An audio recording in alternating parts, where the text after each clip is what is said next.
This is the Check for Traps podcast, now sponsored by Flaming Dragon Heroin, the best heroin that a Vietnamese 10-year-old can provide.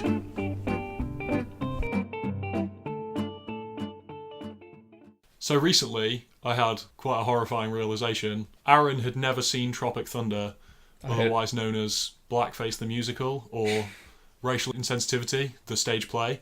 Any possible public relations officer for Tropic Thunder would freak out at you calling it Blackface the Musical. Yeah. Because you can imagine that guy came home every night and his wife was just like, why are you so stressed out right now? And he's like, I can't even tell you. Yeah, exactly. He's like, if I told you I would not be doing my job correctly, I've got to just downplay it as much as possible. I can't tell you. I love you, honey. Yeah. And then he walked down to the basement and hung himself. Well, I was going to say, he said, I can't tell you, and I also can't stop throwing up. I would be in a cold sweat. This was, as you said, if they made this movie 3 years later than they did, fucked. What a narrow Dead window. man. If you're talking Matthew McConaughey films, it's like that little window in Interstellar that he needs to save the galaxy or save the human race through.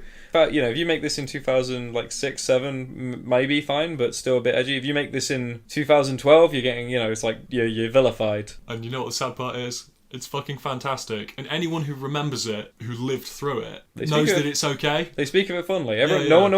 Certainly no one ever mentions that it was Racist, yeah. Everyone always either really likes it, or everyone was like, oh, is that Ben Stiller thing? It's just gooning so hard on the idea of these just completely clueless movie stars who would do something like what Robert Downey Jr. is doing in it, without realising, the cultural implications of it. But it's something that movie stars did in the 70s and 80s. Yeah. They a lot, and they won awards for it. It's so unique in a way that I'm almost annoyed at everyone. So I know this is sort of an ad hoc introduction, but yeah, the journey to this film, as we like to do our journeys. Yeah. The journey to this film is just that no one ever spoke about this film, or they did, but they never told me they were speaking about this film. They never attributed the quotes they were doing to the movie. During this film, I turned to Josh 4 or 5 times, and I said, oh, that's where that comes from. Yeah.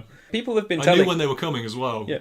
People have been telling me to my face for years not to go full retard. Probably deservedly as well, may I say. But who knew? I just thought it was something people said. It's a Robert Downey Jr. in blackface quote to Ben Stiller about playing a simpleton. Special needs face. Yeah. It's one of the most unique comedy monologues of all time. And loads of dialogue in this is in such a unique context, in such a unique scenario, being said by quite famous people to other quite famous people. People do video essays about way less interesting stuff than this. Yeah. Where's the Tropic Thunder video essay? I have got no idea. It's completely ridiculous. Why are we having to do this? And Exactly, fucking amateurs. The thing is even if the only thing about this movie that was kind of edgy or, as you say, unique of its time was the fact that Robert Downey Jr. is playing an actor who's doing a role in blackface, which is so meta. That's not all there is to it. The whole thing, there's not another movie like it. We looked it up. It's a $90 million movie. Mm-hmm. It has sequences in it worthy of an action movie. The action never supersedes the humour. It only ever complements it. Yep, and it's woven into the narrative. The plot is entirely original. Yep. The characters, I've never seen characters like it in anything else. No. If they and are, it's meta without ever feeling like it's Dan Harmon try hard. Yeah, exactly. Yeah. A little knowing industry wink stuff. It's the stuff that you've always kind of known as bubbling underneath the surface of Hollywood, and the fact that they could so easily and effortlessly translate that into a film. And it's never smug meta often is. And I love smug meta. I love Community. I love Rick and Morty, but that's a very narrow thing for us. I felt like I can see why everyone could watch this and take something away from it. Yeah. Because it just played on loads of tropes, but it embellished them and it made tropes play against other tropes. Yep. The 6-time star of Scorcher, Ben Stiller, and he's he's playing off against, again, your quintessential Daniel Day-Lewis Oscar bait man in Robert Downey Jr. And he's with the aspiring musical, the man trying to break into the musical, Common. He's just the man trying to break into the film industry. And then Jay, who's he's obviously had a couple of roles in maybe a teen thing, and this is his first big deal. Yeah. And he's clearly been in maybe an indie comedy and not another teen movie. Unless we forget Jack Black as a declining Z-list comic actor. Just a piece of shit. It is such a good piece of shit. But you see behind the curtain, like, he hates himself. Yeah, like, massively. Eddie Murphy must have done, because his stand-up was amazing, and then he was in Norbit. Yeah, no, definitely. And I was saying in the sound check, actually, that I think this made me respect Jack Black in a way I haven't done perhaps ever. Because I was thinking about, like, films that I've seen him in, and bearing in mind I haven't really watched... You have a big, like, Jack Black blind spot. A black hole. A Jack Black hole. That got you. I hate you so much. Because like I see mainly my knowledge of Jack Black is through people talking about him incessantly. Tenacious D, which I quite like, and trailers like for Gulliver's Travel or for like The School of Rock, or was he in? No, he wasn't the Green Hornet. That was Seth Rogen. That was, yeah. And you said when this movie was on, when you were enjoying his performance, when he was going on like his drugs crazed rant, you were like, you know what? If this movie was made 3 years later, it would have been Seth Rogen, and we were both like, and it would have fucking sucked. Yep. Have you never seen The School of Rock? I've never seen The School of Rock. Aaron, in my mind, it's not that good, but I have a feeling you're about to say otherwise. It's a classic. It's a classic. It's a fucking stone cold classic. There's no way that you can stop The School of Rock. No way you can stop the School of Rock.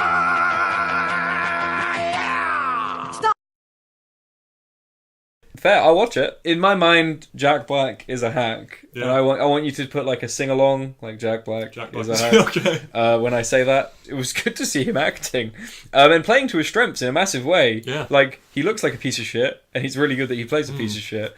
He's really good at pretending to need drugs. Yeah. He's really good at telling people to fuck off. I really enjoyed that. Like, I've never seen him swear, I don't think. I saw him in King Kong. Oh, Jesus Christ. Yeah, man. That's like the film I remember him from, maybe. 'Twas beauty killed the beast. Yeah, there you go. That is fair enough. The event horizon of my Jack Black hole. Great performance from him. Great performance from Ben Stiller, who, again, I feel like you like more than me. I used to have a similar opinion to you until eventually you just have to concede that maybe you're being a dick about someone. I might be. And again, but I don't know many of his films. I know. I'm just trying to think. I know he's been in, though I have not seen either of the Meet Those.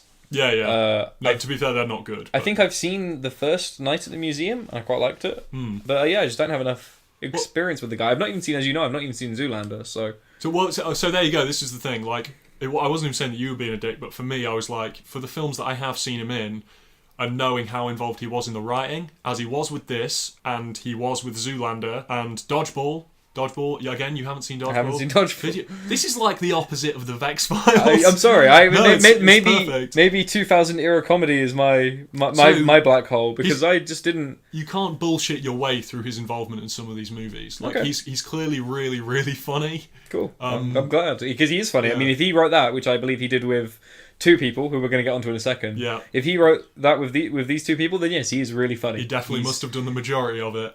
Okay. Get into. So let's get into his co-writers. So we got Justin Theroux, who we know as an actor. We don't know him as a screenwriter, and for good reason. That's right. So do you want to elucidate us on what Justin Theroux did? So Justin Theroux, he acts and he writes, and he's related to Louis Theroux, which must really suck for him. I cannot express how weird this is as a writing career. So, first screenplay / story, Tropic Thunder, 2008. A triumphant entrance, might we say. Yeah. I mean, almost, maybe even a hotel, like right off the bat. It's just, well, this, even though it's maybe not regarded as such, this should be regarded as a comedy classic, up there with fucking Airplane and Hot Fuzz. And I tell you, I was thinking that. I was thinking, like, with maybe like another 10 years distance and like a bit more PR on its side, it could be another like Naked Gun. It's so funny the whole way through. Yep. But so Justin Theroux, next movie, screenplay, Iron Man 2. Which is weird. I mean, it's Robert the Downey middle child of the Iron Man Robert Downey Jr. again. So I want to know if Tropic Thunder is the reason behind this or not. Was he like, I know a great guy? Coke parties, mate. Oh no, but Downey Jr. is sober, so we can't even explain it with the white powder. Unless maybe he was at the Coke party, but not partaking. Just like sitting awkwardly. Fuck's sake. He's got to take Justin Theroux home because he can't walk anymore. Yeah. And he's like, they're doing another one of them Iron Man films. He doesn't remember the name at this point. It's a bit early on. Yeah, the Iron Scout. Yeah. You're like, if you stop doing blow, because your nose is bleeding everywhere right now. On my carpet, I'll let you write the thing. Originally, they wanted him to replace War Machine. Then they realised there might have been an issue there in that he's Jewish, so it would have been a... Yep, so then they bust in Don Cheadle, and everyone suffered.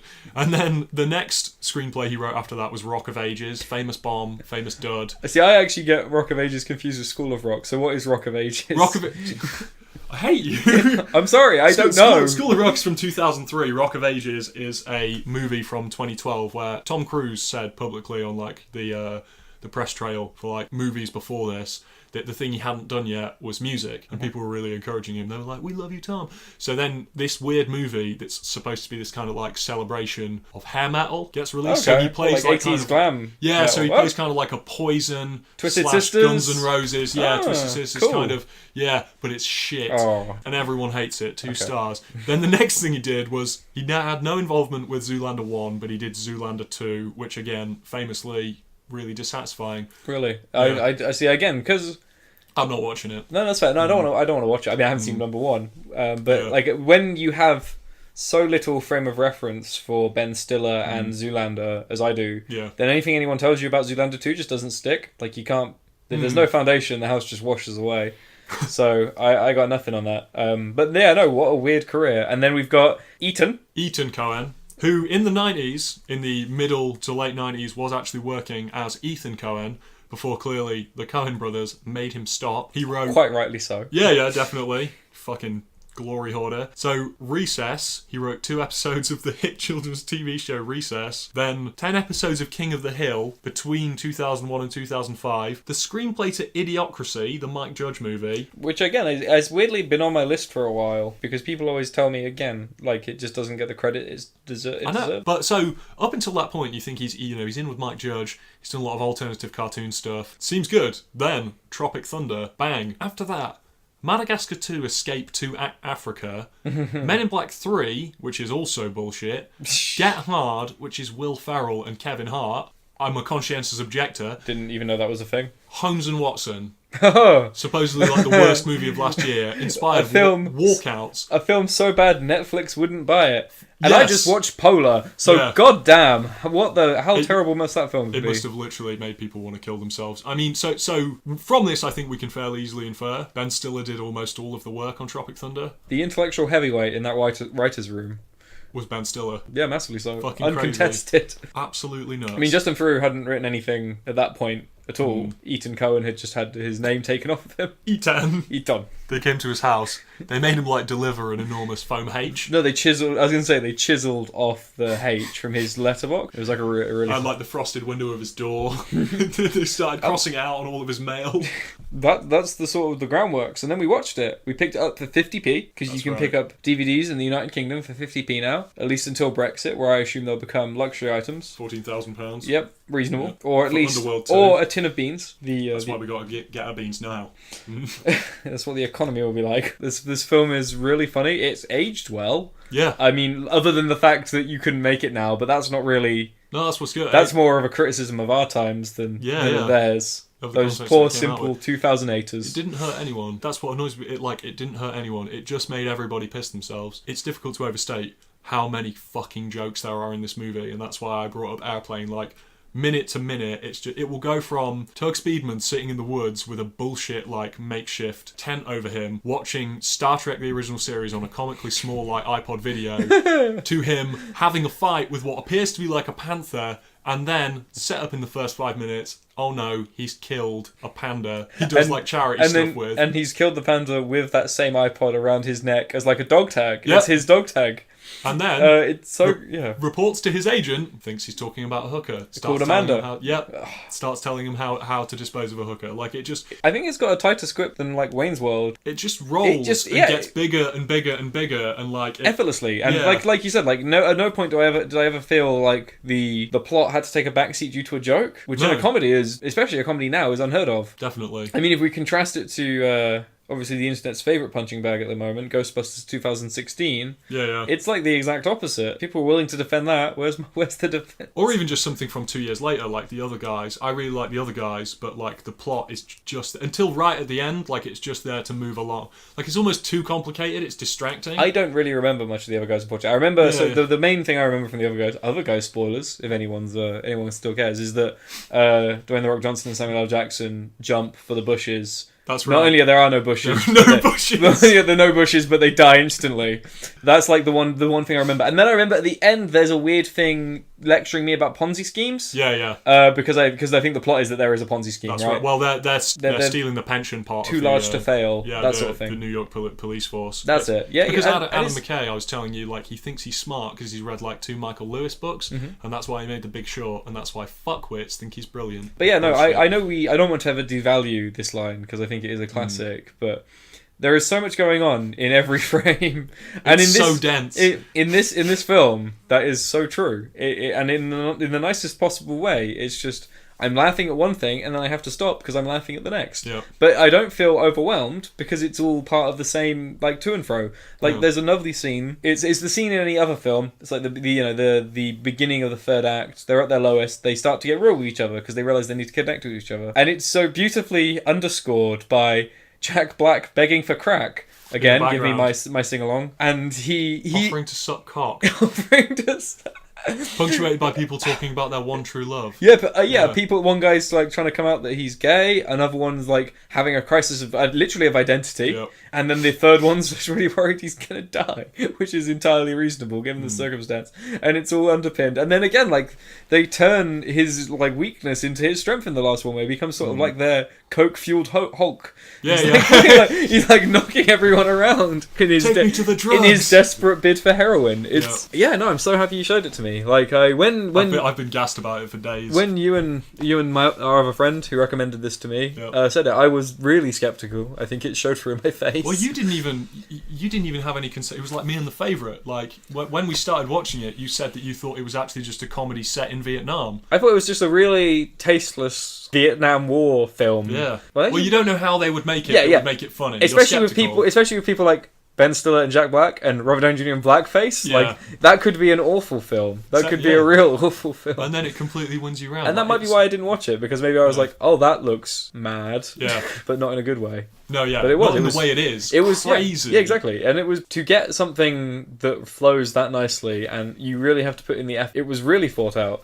Even down to, as we learned, I do want to share this fact, Paramount decided to back Robert Downey Jr. for an Oscar nomination for Best Supporting Actor. Yep. And he got that nomination. Congratulations, Robert Downey Jr. Lost out. More than he's got for any Iron Man. Yep. Lost out only to Heath Ledger as the Joker. Yep. And they only did that because he was dead. I was going to say, do you reckon he might have won it in an alternate? They've probably given it to Philip Seymour Hoffman. I would have actually pissed myself if Lincoln Osiris had an Oscar. It would make me respect the Oscars, and I could also upset people by saying, are Oscars still so white? Oh, true. If one of the most notable black characters, that would be amazing. Was a man in blackface. What a great alternate universe that would be. Well, that leads us pretty effortlessly on. Shall we close this off on the controversies? So weirdly enough, this film does have a controversy page on Wikipedia, but it's not for the blackface, which is a real sort of like an M. Night Shyamalan twist. It's like you're looking for you reckon the guy in blackface is going, and it's like, oh no, it's the guy playing a mentally retarded person.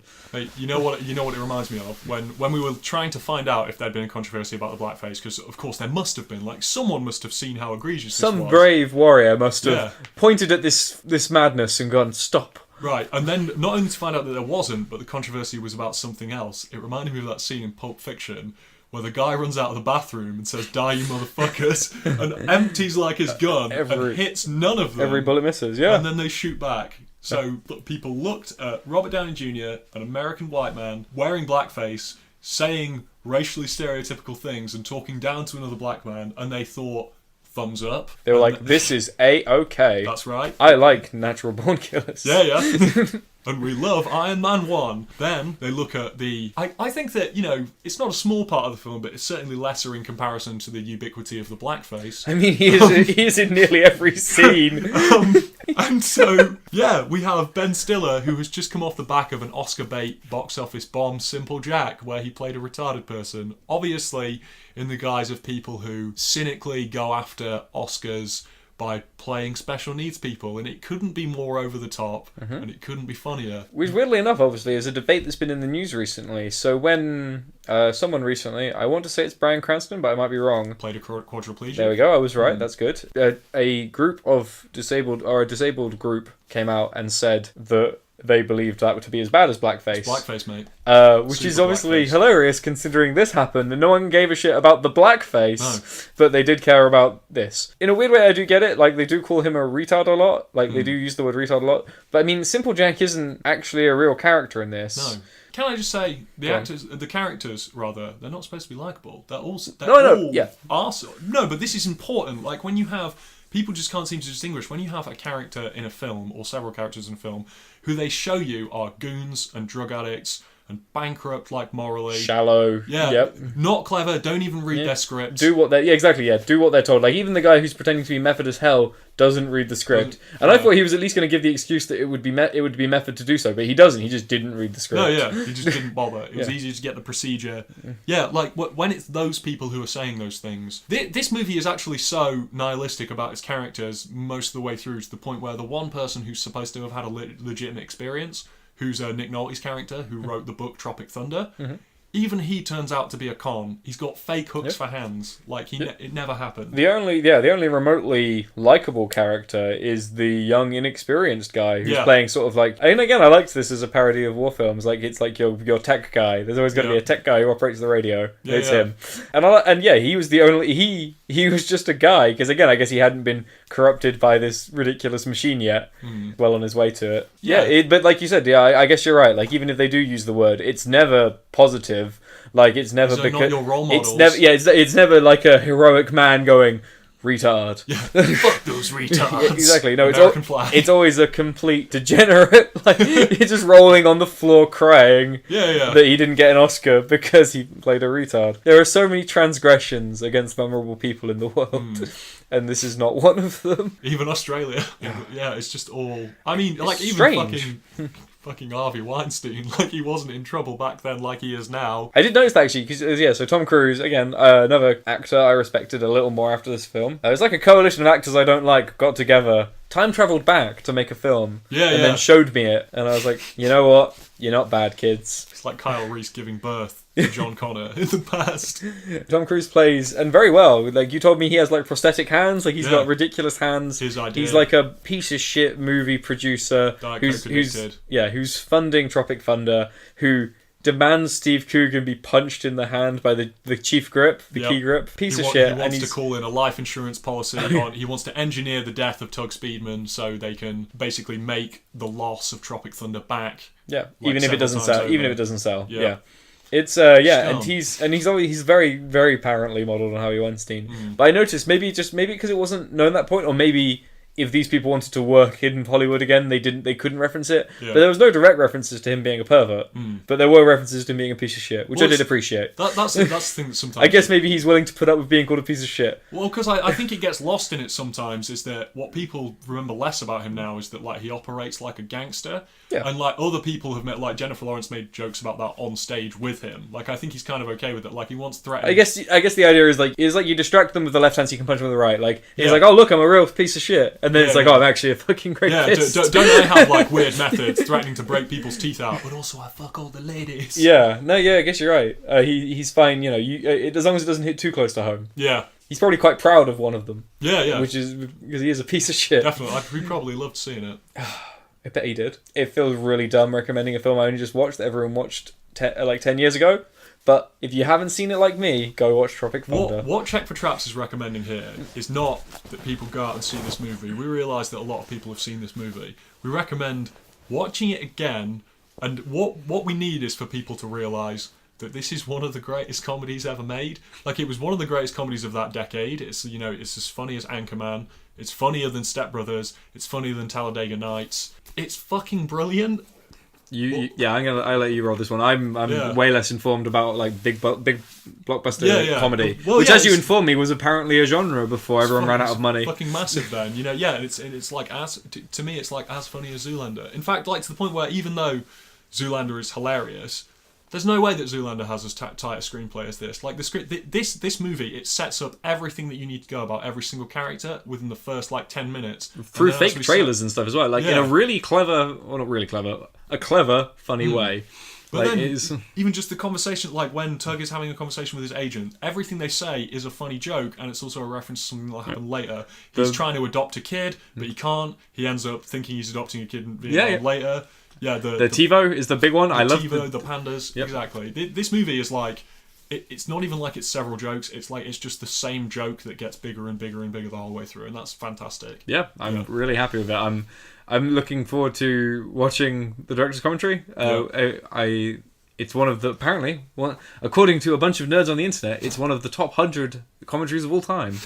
So, gee whiz, I can't wait. I'm really excited because that's a dying art. I mean, I'm gonna go back and say it. Like, if you're like me and you managed to get to 2019 without watching this film, it's worth watching. Definitely. If you're like the rest of the world and you have seen this film, then I reckon there's nothing like going to CEX, picking up one of the 20 copies for 50p. There were so many. And having a good night with it. It might as well have been a pile. You can see if your DVD player still works. Yeah. There's something. There's so much novelty here. Yeah, and it's important. It's important to think about why this is so funny in the context of how it would be received now. And why no one's annoyed with it as well. Yeah. Like, there's a reason that this isn't mentioned on sort of like one of the most offensive Hollywood films ever made. Because it could be. If the right people had got angry, then they could have got it demonized as that, but it isn't, and it shouldn't be. No, it shouldn't. Thanks for listening, guys. Like and subscribe. Don't forget to like and subscribe, otherwise Alec will hit us and you. That's right, especially me though. And keep watching. We love you. Fuck you, Will Ferrell.